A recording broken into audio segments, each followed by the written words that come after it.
नमस्कार साथियों। आज फिर मैं गांव गली की सैर पे निकला था और गांव गली की अगर सैर की बात करूं तो आप मेरे पीछे देख सकते हो। ये है Ayushman Bharat health and welfare wellness centre. यानी वेलनेस मतलब अगर यहाँ आयुष्मान लिखा है तो आयुष्मान भारत आयुष्मान कार्ड की बात जरूर होगी।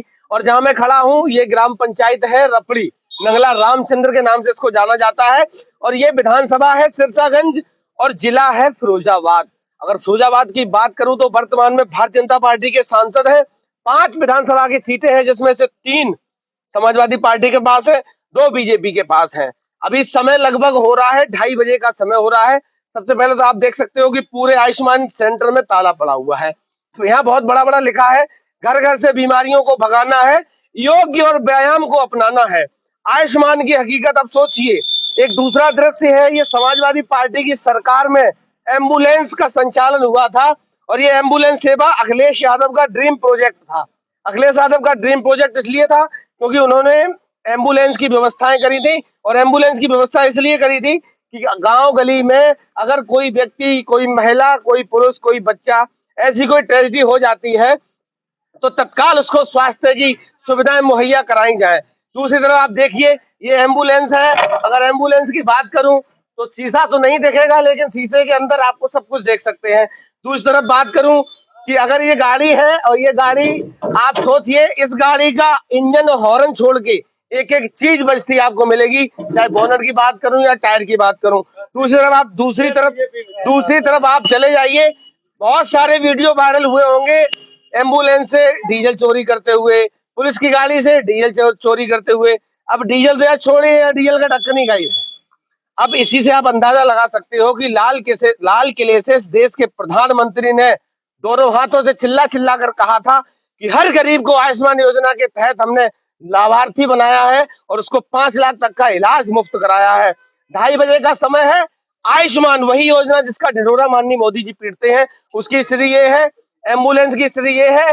शायद जब ऐसी स्थिति बनेगी तो लोग गांव में ट्रैक्टर की व्यवस्था करेंगे या कुछ और व्यवस्थाएं करेंगे। ताला पड़ चुका है, गेट पूरा बंद है, यहाँ कोई है ही नहीं जिससे मैं बात करूं। मैं कैमरामैन से कहूंगा ग्रामीणों को दिखा दे। यहाँ ग्रामीण आ गए हैं, इनसे बात करूंगा और जानने का प्रयास करूंगा कि ये स्थिति है हमारे आयुष्मान की। दूसरी तरफ आप अंदर आ जाइए, आप सोचिए ये स्थिति है। अभी 2:30 बजे का समय और जबकि इसके जस्ट उधर देखा जाए तो 5 बजे ये बंद होना चाहिए। 10 से 5 बजे का, 9 से 5 का सरकारी समय है। समर सेविल लगा हुआ है, केबल खुली पड़ी हुई है। इसमें कौन है आप सोचिए। ये है, ये ग्रामीण भी मेरे साथ है। चूंकि इनकी ये समस्याएं मैं निरंतर उठाता रहता हूँ। चड्डी बनियान आपको मिलेगी, अंडरवियर मिलेगा। आप और पीछे आई जय, ये आप सोचिए अगर अगर इस अस्पताल में आयुष्मान में कोई भी पेशेंट एक पैर का आ जाए, अब सोचिए एक पैर उसका खुद का नहीं होगा, दूसरा एक पैर कुर्सी का भी नहीं है, कैसे। व्हील चेयर की तो बात छोड़ दीजिए आप। दूसरी तरफ स्थिति ये है कि जल भराव पूरी तरीके से इसमें हुआ पड़ा है। अब आप आइए मेरे साथ, मैं इन ग्रामीणों से बात करूंगा कि वास्तविकता क्या है। ये एक कमरा खुला मुझे मिल गया तो इस कमरे की हकीकत दिखा दी। पूरा जो अस्पताल है वो यहाँ बंद पड़ा हुआ है। दवाई तो देते ही जा रहे हैं। अब आप लोग आ जाओ, आप लोगों से बाहर बात करते हैं। क्या नाम क्या है आपका? मेरा नाम प्रेमपाल है। प्रेमपाल जी, ये आयुष्मान मोदी जी की योजना, स्वच्छ भारत, बहुत सारी चीजें आपने सुनी, वास्तविकता क्या है? इस आज तक यहाँ किसी व्यक्ति को एक टैबलेट तक मिला है? नहीं, टैबलेट तो मिलता है। जैसे इनका कोई टाइम टेबल इनका हमें पता नहीं है। जैसे अगर खुला मिलता है तो लोग ले जाते टेबलेट, लेकिन टाइम टेबल नहीं पता है। जैसे अभी बारिश दवा बुखार की, जैसे दवा खुजली, वो सिस्टम मिल जाएगा यहाँ पर। अच्छा, मतलब जेन्युइन, या तो आप नॉर्मल मेडिकल से लो या फिर यहाँ से लो। हाँ हाँ, वही सेम है। अच्छा, दूसरी चीज एक और, कार्ड बना है आप लोगों को? स्मार्ट कार्ड हाँ बना हुआ है, लेकिन उससे कोई यहाँ लाभ नहीं मिला किसी को, लेकिन हाँ बना हुआ है कार्ड। आज तक कुछ लोगों के बने हैं, कुछ लोगों के नहीं बने हैं। हाँ, कुछ लोगों के बन गए हैं, 2-4 के, किसी के पास कार्ड आया नहीं है, मतलब बन गया है कार्ड, किसी के पास आया नहीं है। इस हॉस्पिटल का कोई टाइम टेबल नहीं सामने? इसका तो हमें अब आपको ही बताया ना, आप ही देख रहे हो। नहीं वो मैं देख रहा हूँ, चूंकि मैं आज रास्ते से निकल रहा था तो देख लिया। रोज का रूटीन क्या है? रोज का तो देखो हम लोग यहाँ नहीं रह रहे हैं इतना, लेकिन ये पता है कि देखो टाइम टेबल हमको नहीं, हम आते हैं तो हमें तो नहीं दिखाई दिया यहाँ बोला। अच्छा, 24 का चुनाव बहुत नजदीक है, फिर वही मुद्दे होंगे, किसानों के मुद्दे होंगे, जवानों के मुद्दे होंगे, स्वास्थ्य की सुविधाओं के मुद्दे होंगे, गरीबी महंगाई की बात होगी। क्या लगता है? सबसे ज्यादा किसान परेशान है यहाँ पे। देखो सबसे कितनी गाय है, कितने किसान एक्सीडेंट से खत्म हो रहे हैं। सबसे ज्यादा यहाँ समस्या किसानों की है। सरकार इसमें कोई नहीं कर रही है, इसमें किसानों के लिए कोई फायदा होता है। यूरिया भी महंगी हो गई, सारी कुछ महंगाई हो रही है, आमदनी कुछ नहीं है। आप लोग युवा हैं, ये बच्चा स्कूल से ही आया, अभी खड़ा रहे, भाग मारा कहीं, भाग क्या हो गया? ये सब युवा हैं। एक चीज बताइए आप, रोजगार की स्थिति क्या है? रोजगार की स्थिति बहुत खराब है यहाँ। सभी युवा देखो, सभी बीएससी करे खड़े हैं। हम अपने पशु को चरा रहे हैं, मार रहा सारी रात गायों को रेत रहे हैं। सब समस्या ही समस्या है। और जो 2017 से कोई वैकेंसी नहीं आई किसी चीज में। तो 2017 से मतलब जब से योगी जी आए तब से कोई वैकेंसी? कोई नहीं है। हमने डाले भी वो फॉर्म लौट के नहीं आए। मतलब फार्म भी डाल दिया, वो लौट के भी नहीं आए। बिल्कुल वो जो आते हैं एडमिट कार्ड हमारे तो आए ही नहीं, लौट के रिजेक्ट ही हो गए।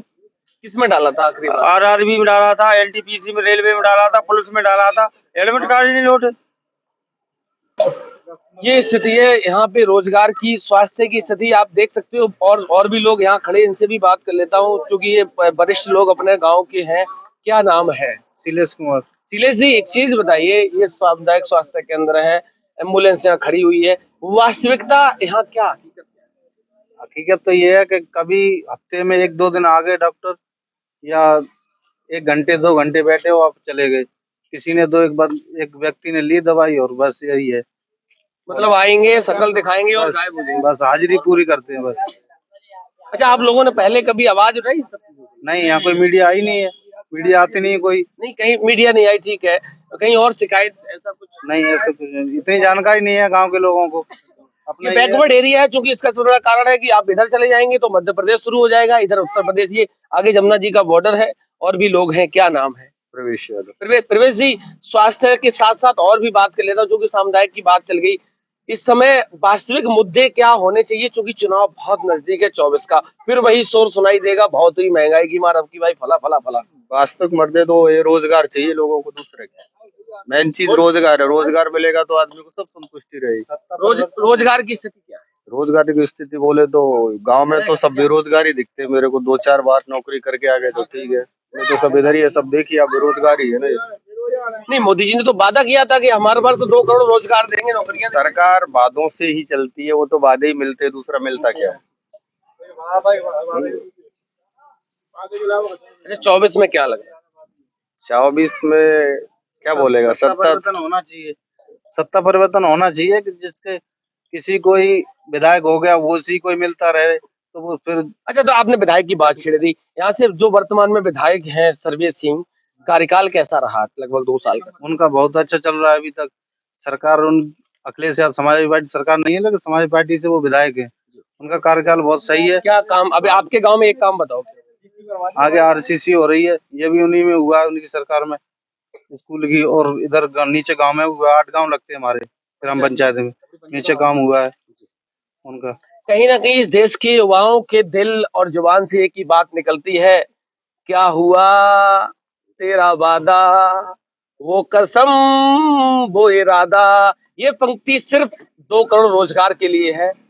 तो इस देश के प्रधानमंत्री ने वादा किया था कि हर वर्ष हम 2 करोड़ नौकरियां देंगे। 2024 का चुनाव है, युवा भी है, नौजवान भी हैं, किसान तो परेशान है। ये युवाओं की बहुत सारी समस्याएं हैं। लगातार हमारे साथ बने रहिए, ऐसी ही जमीनी हकीकत से रूबरू कराने का प्रयास करता रहूंगा। तब तक के लिए नमस्कार।